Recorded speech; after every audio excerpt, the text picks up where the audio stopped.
Hebrew పత్రికలో నుండి Hebrew పత్రిక 6వ అధ్యాయం 13వ వచనం నుండి 18వ వచనం వరకు నేను చదువుతాను. మీరందరూ బైబిల్లో ఫాలో అవ్వండి. హెబ్రీ పత్రిక 6వ అధ్యాయము 13వ వచనం నుండి 18వ వచనం వరకు నేను చదువుతాను.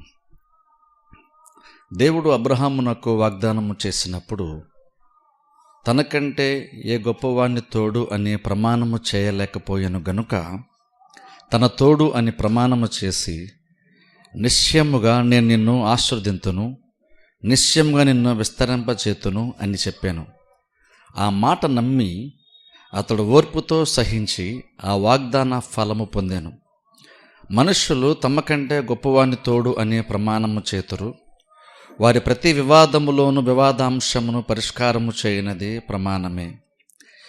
ఈ విధముగా దేవుడు తన సంకల్పము నిశ్చలమైనదని ఆ వాగ్దానమునకు వారసులైన వారికి మరి నిశ్చయముగా కనపరచవలనని ఉద్దేశించిన వాడై, తాను అబద్ధమాడజాలని నిశ్చలమైన 2 సంగతులను బట్టి మన ఎదుట ఉంచబడిన నిరీక్షణను చేపట్టుటకు శరణాగతులమైన మనకు బలమైన ధైర్యము కలుగునట్లు ప్రమాణము చేసి వాగ్దానమును దృఢపరిచెను.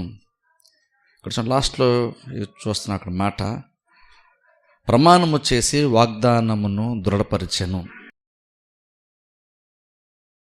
ఇక్కడ అపోస్తలుడు ఏంటంటే పౌలు దేవుడు ఎంత నమ్మదైనటువంటి వాడు, దేవుని మీద మనం ఎందుకు విశ్వాసం ఉంచాలి, ఎందుకు నిరీక్షణ గలవారమై మనం కొనసాగాలన్న దాని గురించి ఇక్కడ పౌలు మాట్లాడుతూ పాత నిబంధనలో నుండి ఒక ఎగ్జాంపుల్ తీస్తున్నాడు. ఎగ్జాంపుల్గా అబ్రహాము గురించి మాట్లాడుతున్నాడు. అలా మాట్లాడుతూ అబ్రహాము కూడా అంత విశ్వాసము లేదా అంత నిరీక్షణ అబ్రహాముకు సైతము ఎలాగొచ్చింది అంటే దానికి కారణము దేవుడు అని ఇక్కడ పౌలు ఇక్కడ మాట్లాడుతున్నాడు.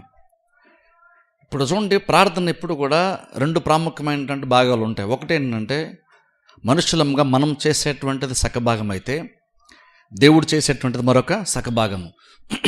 ఈ 2 కరెక్ట్గా ఉన్నప్పుడు ప్రార్థనకి ప్రతిఫలం దొరుకుతుంది. ఈ 2 ప్రాముఖ్యమే. మనం చేసేది ప్రాముఖ్యమే, దేవుడు చేసేది ప్రాముఖ్యమే. కానీ ప్రార్థన విషయానికి వచ్చేసరికి నేనేమనుకుంటానంటే చాలా సందర్భంలో క్రిస్టియన్స్ ఏమనుకుంటామంటే మనం ప్రార్థన విషయానికి వచ్చేసరికి దేవుని వైపు నుంచి పెద్దగా మన మీద ఆలోచించము. దేవుడు ఏమన్నాడు, దేవుడు ఏం చేస్తా అన్నాడు, దేవుడు ఏమని వాగ్దానం చేశాడు, దాని గురించి పెద్దగా మనం ఆలోచించం. కానీ బైబిల్ ఏవైతే ప్రార్థన చేసేటప్పుడు మనం కొన్ని కార్యాలు అంటే విశ్వాసము కానీ నిరీక్షణ కానీ లేదా విసుకొక నిత్యము చేయాలని కొన్ని మాటలు ఉన్నాయి చూస్తారు బైబిల్లో. అలాంటి వాక్య భాగాలు తీసుకొని మనం అనుకుంటామంటే ప్రార్థన కానీ ఎంతసేపు ఒకవైపు నుంచి మాత్రమే మనుషులంగా మనం గట్టిగా కనుక ఏదన్నా చేయగలిగితే కార్యము జరిగిపోద్దని అనుకుంటుంటాం.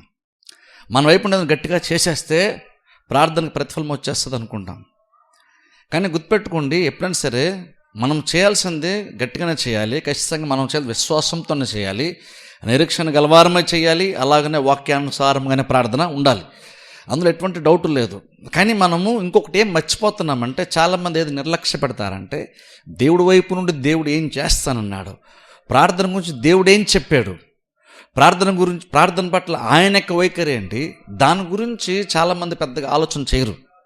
ప్రార్థన అనగానే వెంటనే ఆటోమేటిక్గా ఏంటంటే మనము విశ్వాసాలు ఎలా అంటే ఓకే నేను రెడీ అంటే ప్రార్థన చేయడానికి, ఎలాగైనా సరే చేసేస్తాను, ఎంతసేపు చేయాలి, ఏ టైంలో చేయాలి, ఎలాగ చేయాలి, ఎన్ని రోజులు చేయాలి. ప్రార్థన విషయానికి వచ్చేసరికి మాత్రం చేసే విషయంలో క్రిస్టియన్స్ని అనుకున్న చాలా యాక్టివ్గా ఉంటాం. మిగిలిన విషయాల్లో పెద్ద యాక్టివ్గా ఉండం మనం. ఇప్పుడు విశ్వాస సంబంధమైన క్రియలు అన్నప్పుడు వాటి గురించి మనం పెద్దగా పట్టించుకోము. కానీ ప్రార్థన సరే మాత్రం వెంటనే ఆటోమేటిక్గా అందరికి వచ్చే ఒక ఐడియా ఏంటంటే నేనేం చేయాలి అని చాలామందిని కూడా వాక్యం బోధించే వాళ్ళు కూడా ఏమంటారంటే ఎన్ని రోజులు ప్రార్థన చేయాలండి, లేదా ఎన్నిసార్లు ప్రార్థన చేయాలి, ఏ టైంకి ప్రార్థన చేయాలి, ఇవి అడుగుతుంటారు చాలామంది. అంటే ప్రార్థన వెంటనే ఏమనుకున్నాం అంటే ఇది ఒకవైపు నుంచి మాత్రమే మనం చేసుకుని వెళ్ళేటువంటి ఒక కార్యం అనుకున్నాం. మనం ఏదో రకంగా కొంచెం గట్టిగా ఏదో రకంగా మనం చేసేస్తే, ఏవైతే చేయాలన్న బైబిల్లో దేవుడు చెప్పాడు అవన్నీ ఏదో రకంగా చేసేస్తే కార్యం జరిగిపోద్ది అనుకుంటాం. కానీ నేనేమంటానంటే యాక్చువల్గా మన వైపు మనం చేయాల్సింది ఖచ్చితంగా చేయాలి. అందులో నేనేమి దాన్ని కాదంటలేదు. కానీ మనం ఏం గుర్తుపెట్టుకోవాలంటే మనం చేయడానికంటే ముందు యాక్చువల్గా అసలు దేవుడు ఏం చెప్పాడు, దేవుడు ఏం చేస్తా అన్నాడు, దేవుడు ఏమని వాగ్దానం చేశాడు, ప్రార్థన పట్ల దేవుని యొక్క వైఖరి ఏంటో తెలుసుకోవడం చాలా చాలా ప్రాముఖ్యం. ఎందుకంటే క్రిస్టియన్ లైఫ్లో ఏంటంటే నేను ఎప్పుడు చెప్తాను చూసారా, ఎప్పుడు కూడా మన వైపున మనం చేసుకెళ్తాము అప్పుడు దేవుడు స్పందిస్తాడని కాదు.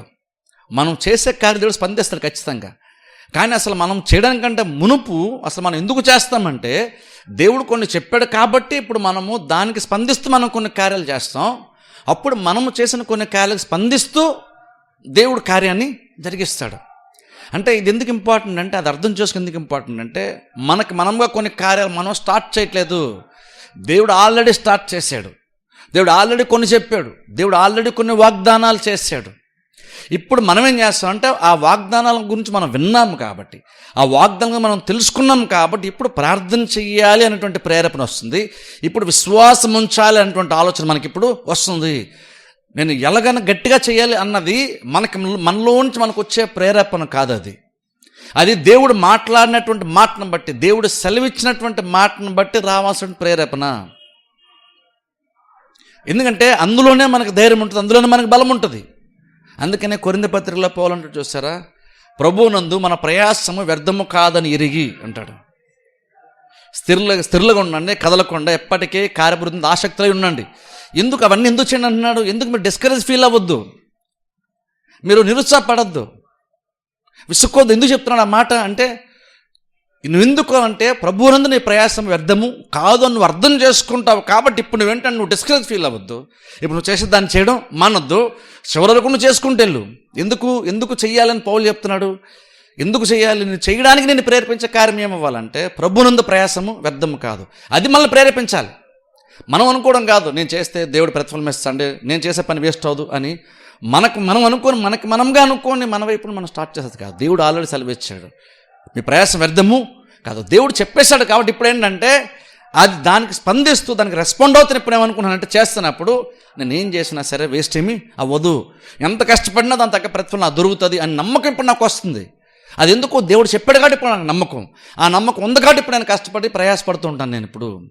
అలా క్రిస్టియన్ లైఫ్లో ప్రతిదీ అంతే. రక్షణ కూడా మనం అడగలేదు, ఆయన సిద్ధపరిచాడు, మనం జస్ట్ రెస్పాండ్ అవుతున్నాం. ఇప్పుడు ఒప్పుకున్నావా? నువ్వు ఒప్పుకున్నప్పుడు దేవుడు స్పందిస్తూ రక్షిస్తున్నాడు. కానీ ఎక్కడ స్టార్ట్ అవుతుంది? మనం అనలేదు ప్రభు నన్ను రక్షించు అని. దేవుడు సిలువ కార్యం చేశాడు. ఇప్పుడు దాని వైపు చూసిన ప్రతి వాళ్ళు రక్షణ పొందుతారని దేవుడు చెప్పాడు. కుమారుని విశ్వాసం ప్రతివాడు రక్షణ పడతాడు, లేదంటే మనలోని జీవంలో దాటుతాడని దేవుడు చెప్పాడు. ఇప్పుడు దానికి మనం స్పందిస్తున్నాం. ఈవెన్ ఇక్కడ కూడా చూస్తే అబ్రహాం కూడా చూడండి, ఎందుకని నమ్మాడు? అబ్రహాం అంత విశ్వాసం ఎలా వచ్చింది అబ్రహాంకి? ఇప్పుడు చూడండి, నిజంగా అర్థం చేసుకుంటేనే మనకు కూడా విశ్వాసం ఎందుకు ఉంచాలన్న దానికి మనకి సరైన బలమైన కారణం మనకు దొరుకుతుంది. ఎప్పుడైతే మనము ఎందుకు విశ్వాసం ఉంచాలి అన్న దానికి దేవుని వైపు నుండి కారణం మనకు దొరకకపోతే విశ్వాసం ఉంచడానికి మన వంతు మనంగా భౌతికంగా మానవులంగా మనమే అంతసేపు భారముతో ప్రయత్నం చేస్తుంటాం. మన వైపు నుండి ఏదో రకంగా నమ్మేయాలండి, ఏదో రకంగా నమ్మేస్తా. అబ్రహాము నమ్మేశాడు, జరిగిపోయింది. అబ్రహాము నిరీక్షణ ఉంచేశాడు, జరిగిపోయింది. కాబట్టి నేను ఏదో రకంగా నమ్మేస్తాను, ఏదో రకంగా నిరీక్షణ ఉంచేస్తాను, కార్యము జరిగిపోదు అనుకో. ఇక్కడ బైబిల్లో పౌలు మాట్లాడుతున్నాడు, అబ్రహాం కూడా అంత విశ్వాసం ఎలా వచ్చింది అబ్రహాంకి, ఆ నిరీక్షణ ఎలా వచ్చిందంటే అక్కడ మాట్లాడుతూ అప్పుడు అంటున్నాడు, అబ్రహాం మాట నమ్మాడు, విశ్వాసం ఉంటే నిరీక్షణ ఉంచాడు. కానీ అంతకంటే ముందేం జరిగింది అంటే అక్కడ దేవుడు చాలా చెప్పాడు అబ్రహాంకి. దాన్ని మాట్లాడుతూ అంటున్నాడు, పొందుకున్నాడు ఫలం. కానీ ఎలా పొందుకున్నాడు? దేవుడు ఫస్ట్ ఆఫ్ ఆల్ ప్రమాణం చేశాడు అంటున్నాడు. దేవుడు తనకంటే ఎవరు గొప్ప వాళ్ళు లేరు కాబట్టి తన తోడని దేవుడు ప్రమాణం చేశాడు అని మాట్లాడుతున్నాడు. అని మాటతో ప్రమాణం చేయడం ద్వారా అబ్రహాంకు ఉండేటువంటి ప్రతి డౌట్స్ అంటే వివాదం అంతటినీ కూడా దేవుడు పరిష్కరించేశాడు. అంటే అబ్రహాంకు ఉండేటువంటి సందేహాలన్నింటినీ కూడా దేవుడు క్లారిఫై చేసేసాడు. తన నామము తోడని ప్రమాణం చేసేసాడు, క్లారిఫై చేసేసాడు అని అంటూ ఆ తర్వాత అక్కడ అన్నట్టు చూడండి, దేవుడు తన సంకల్పము నిశ్చలమైనదని ఆ వాగ్దానమునకు వారసులైన వారికి మరినిశ్చయమే కనపరచమని ఉద్దేశించిన వాడే. ఇక్కడ చూడండి, జస్ట్ దేవుడు వాగ్దానం చేశాడని చెప్పట్లేదు, లేదా జస్ట్ మన వారసులు మాత్రం చెప్పట్లేదు. వాగ్దానమునకు వారసులైన వారికి మరి నిశ్చయంగా చూడండి, నిశ్చయితను అనట్లేదు, మరి నిశ్చయంగా అంటే అర్థం ఏంటంటే దేవుడు వాగ్దానం చేశాడు. పైగా అది మాత్రమే కాకుండా నువ్వు యాక్చువల్ వారసుడివి కాబట్టి ఇంకా నీకు డబుల్ అష్యూరెన్స్ వస్తుంది. నీకు అంటే మరింత బలమైనటువంటి నిశ్చయిత నీకు వచ్చేస్తుంది అక్కడ. ఎందుకంటే నువ్వు వారసుడివి ప్లస్ నీకు వాగ్దానం కూడా చేశాడు. రెండు ఉన్నాయి ఇక్కడ. నువ్వు వారసుడివే ప్లస్ అది మాత్రం కాకుండా ఇంకా నీకు డౌట్ వస్తుందేమో అనుకొని నీకు ప్రామిస్ కూడా చేశాడు. మళ్ళీ ఆయన వారసులకు ప్రామిస్ కూడా చేశాడు. దేవుడు చేయాలంటే అవసరం లేదు, కానీ దేవుడికి ఏంటంటే మన వీక్నెస్ తెలుసు. మన ఉన్నటువంటి సిచ్యువేషన్ బట్టి కొన్నిసార్లు మనం నమ్మమని తెలుసు దేవునికి.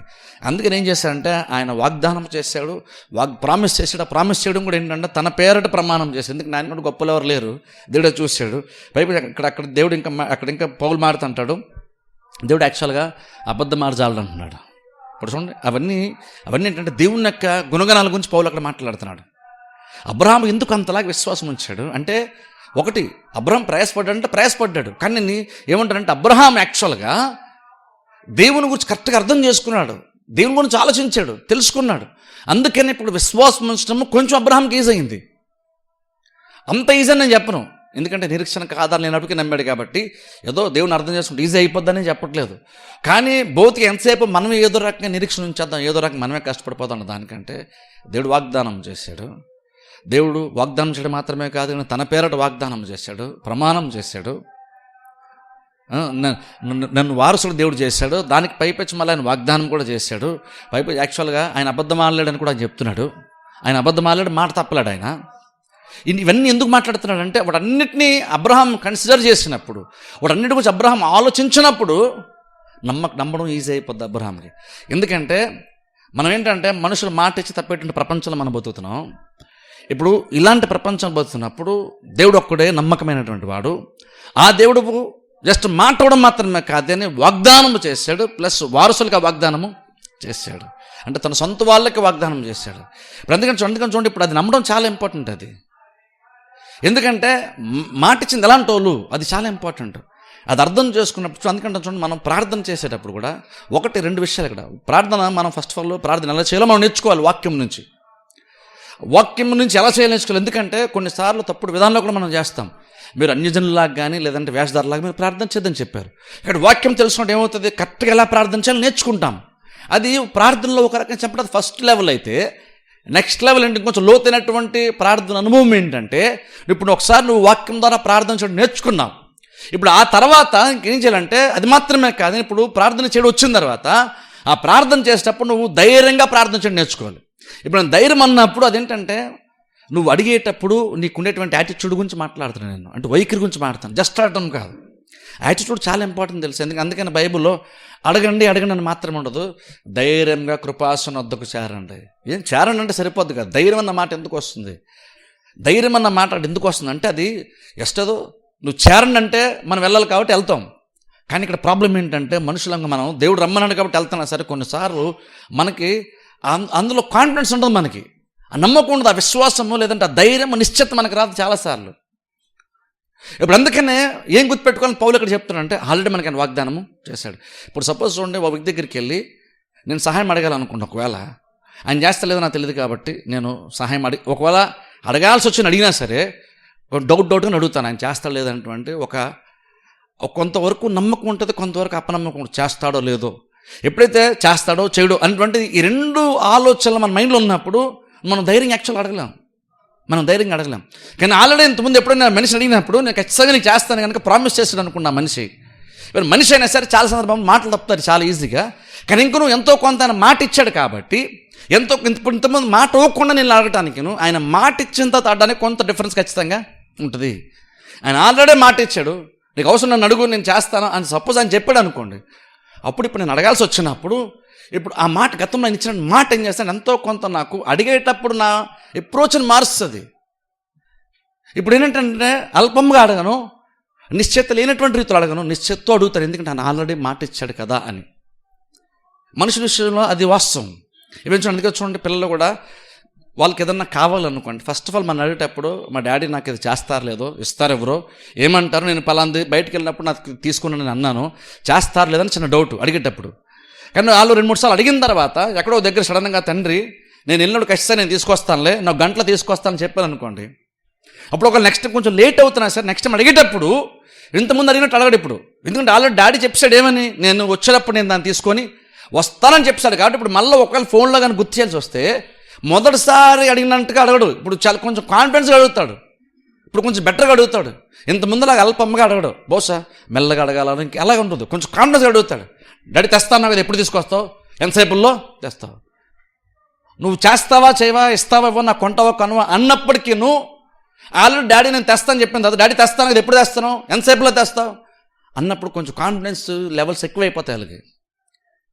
ఆ డిఫరెన్స్ ఏంటంటే ఇంతమంది ఆల్రెడీ డాడీ చెప్పేశారు కాబట్టి, నేను తెస్తాను చెప్పేశారు కాబట్టి నెక్స్ట్ టైం మళ్ళీ అడగాల్సి రావచ్చు, మళ్ళీ ప్రార్థన చేసి రావచ్చు, చేస్తాడు. కానీ ఇప్పుడు చేసినప్పుడు స్టార్టింగ్లో అడిగినట్టు అడగడు, ఇప్పుడు కొంచెం బెటర్గా అడుగుతాడు. బహుశా ఆ టోన్లో మార్పు ఉంటుంది. ఆ టోన్లో మార్పు ఎందుకు ఉంటుంది అంటే లోపడానికి కాన్ఫిడెన్స్.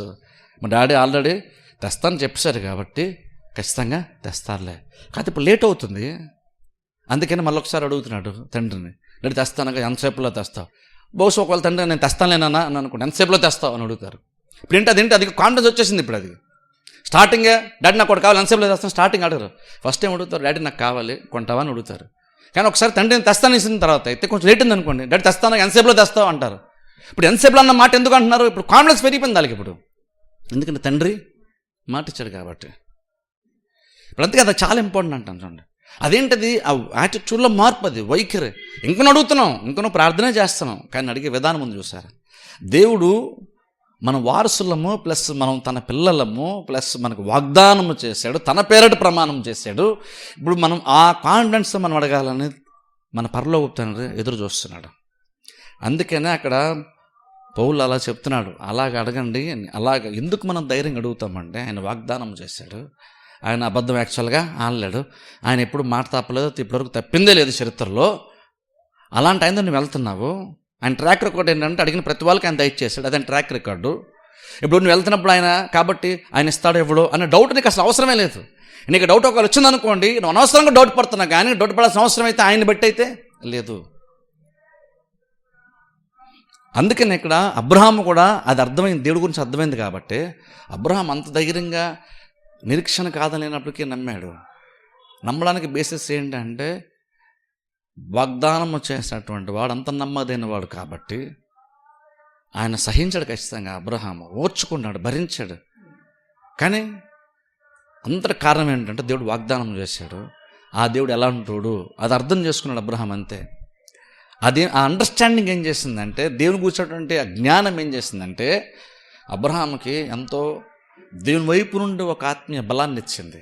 ఎంతసేపు తానేదో తన బలముతో తన స్వశక్తితో ప్రయత్నం చేయడం కాదు, దేవుడు ఇచ్చిన మాటలను బట్టి వచ్చేటువంటి ధైర్యంతో గట్టిగా పట్టుకున్నాడు కార్యం జరిగే వరకు.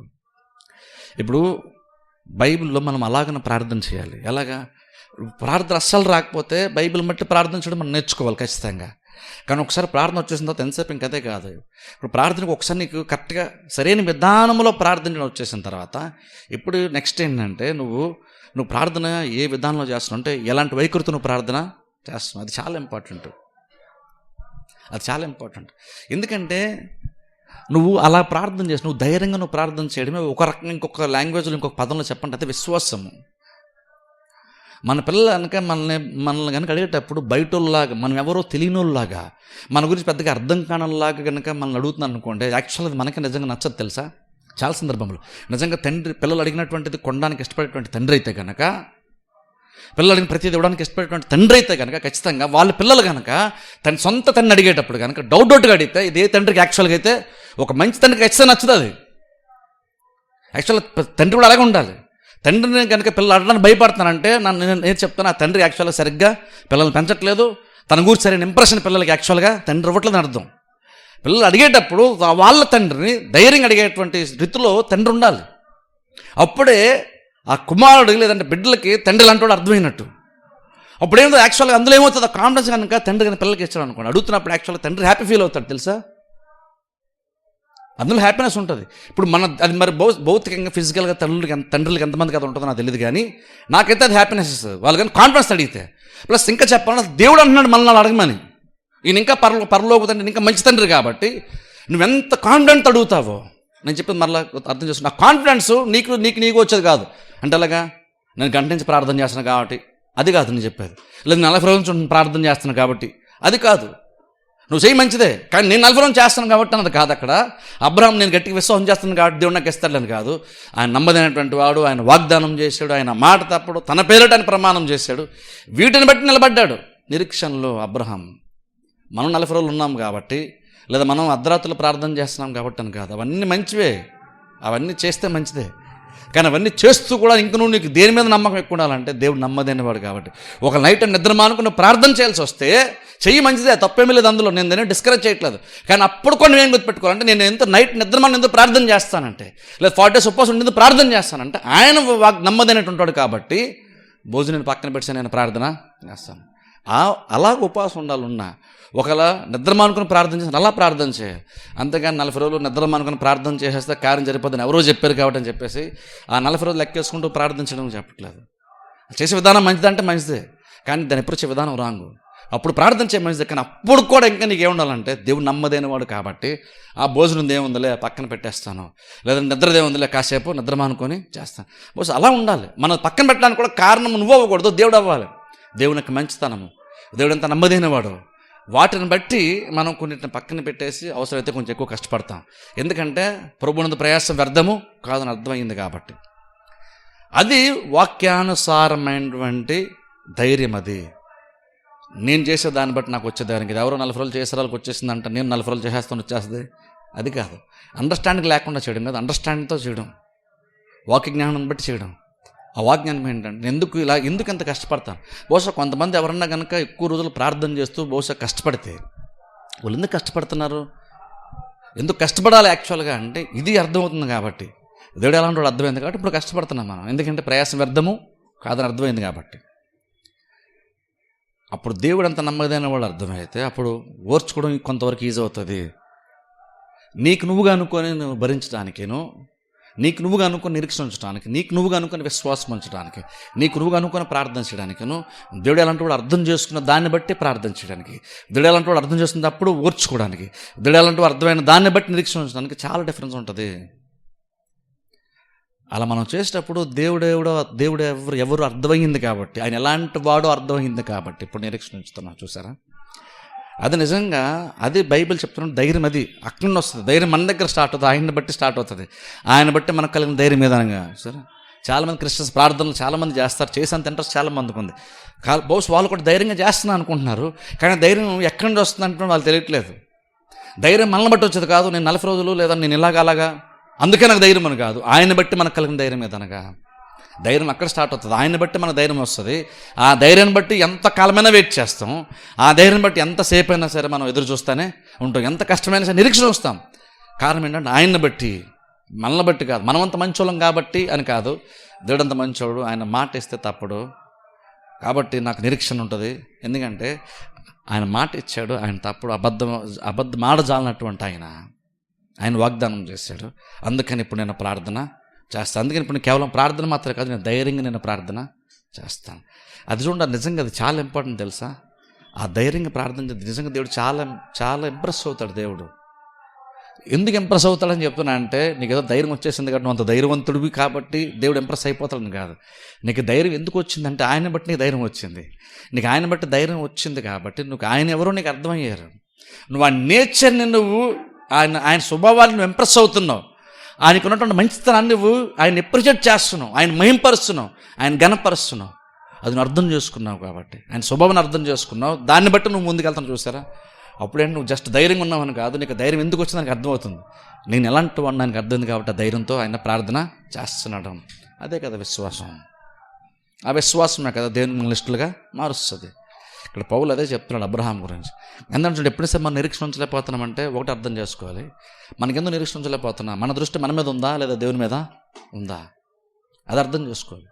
నేను మనసేపు మన దృష్టి మన మీద ఉందనుకోండి, ఆ నిరీక్షణ, ఆ ప్రార్థన, ఆ విశ్వాసం, ఆ ఓర్పు ఎక్కువ కాలం వెళ్తా తెలుసు, ఖచ్చితంగా వెళ్దాం, అది ఎక్కువ కాలం వెళ్దాం. కానీ అదే కనుక దేవుడు ఎలాంటి అర్థం చేసుకుంటే ఖచ్చితంగా వెళ్తుంది. అందుకని మనం బెత్తరుడు అంటే అబ్రహాం గురించి మాట్లాడుతూ అబ్రహాము ద్వారా మన విశ్వాసం, నిరీక్షణ అన్ని నేర్చుకుంటాం. అలాంటి అబ్రహాము కూడా ఊరిని అబ్రహాం చాలా మంచి, అబ్రహాము ఇలా చేశాడు అలా చేశాడు, అబ్రహాం ఇలా చేశాడు కాబట్టి, అబ్రహాం అలా చేశాడు కాబట్టి పొందేసుకున్నాడు అని పౌలు చెప్పట్లేదు. అబ్రహాం వచ్చుకున్నాడు, నిరీక్షణ ఉంచాడు, వాగ్దాన ఫలం పొందుకున్నాడు. కానీ ఎలా పొందుకున్నాడు అంటే దేవుడి గురించి మాట్లాడుతున్నాడు పౌలు. అది మనం గుర్తుపెట్టుకోవాలి. దేవుడు అంత ఎక్కువ అర్థం చేసుకుంటాం, అంత ఎక్కువ ఆటోమేటిక్ నిరీక్షణ వచ్చేస్తుంది. మనకి నిరీక్షణ పొందుకోవాలి, నిరీక్షణ ఇంకా ఎక్కువ బలపరుచుకోవాలంటే ఒక ప్రేరేపణ దేవుని బట్టి మనకు వస్తుంది. అందుకని ప్రార్థన కూడా అప్పుడు ధైర్యం ఎందుకు చేస్తామంటే ఆయన బట్టి మనకు ధైర్యం వస్తుంది. మనం కాదు, నేను ఎంత భక్తిపరుని కాబట్టి నాకు ధైర్యం అండి, మా చర్చలు అందరికంటే బెస్ట్ నేనండి అందుకని నాకు ధైర్యం అండి, అది కాదు. అని అడిగితే నువ్వు ధైర్యం అనుకుంటున్నావు కానీ అది శరీరానుసారమైనటువంటిది. అది దేవుని దగ్గర కొంచెం కూడా వ్యాలిడే కాదు. అది దేవుడి దగ్గర అది ముద్ర పొందదు. అది దేవుడు దాన్ని యాక్సెప్టే చేయడు. దాన్ని దేవుని బట్టి ధైర్యం వస్తే అది యాక్సెప్ట్ చేస్తాడు. అది నిజంగా ప్రార్థన ప్రతిఫలము ఇస్తుంది. అందుకే ఇప్పుడు చూడండి, నిజంగా ఎప్పుడైతే దేవుని అర్థం చేసుకుని అలా ఉంటామో లేట్ అయినా సరే వాళ్ళు పెద్దగా కంగారు పడరు, పెద్దగా ఇబ్బంది పడరు. ఎందుకంటే వీళ్ళు ఆటపడి మళ్ళీ దేవుడు అంటే అర్థం చేసుకుంటారు, జ్ఞాపకం చేసుకుంటారు. మళ్ళీ ధైర్యం నిరీక్షణకు ఆధారలేని మూమెంట్స్ వస్తాయి, కానీ మళ్ళీ అబ్రహాం లాగా మళ్ళీ నిరీక్షను బలపరుచుకుంటాం. అలా బలపరచడం కారణం ఏమవుతుందంటే దేవుడు అవుతాడు. దేవుని యొక్క మంచితనము, ఆయన వాగ్దానం చేసాడు, మాట ఇచ్చి తప్పేవాడు కాదు. ఆయన స్వభావం ఏంటి అర్థమవుతుంది, ఆయన మనస్తత్వం ఏంటి అర్థమవుతుంది. దాన్ని బట్టి నిరీక్షణ మనకి వస్తుంది. అందుకే దేవుని ఎంత ఎక్కువ అర్థం చేసుకుంటాం అంత ఎక్కువ మనకి నిరీక్షణ ఆటోమేటిక్గా వచ్చేస్తుంది.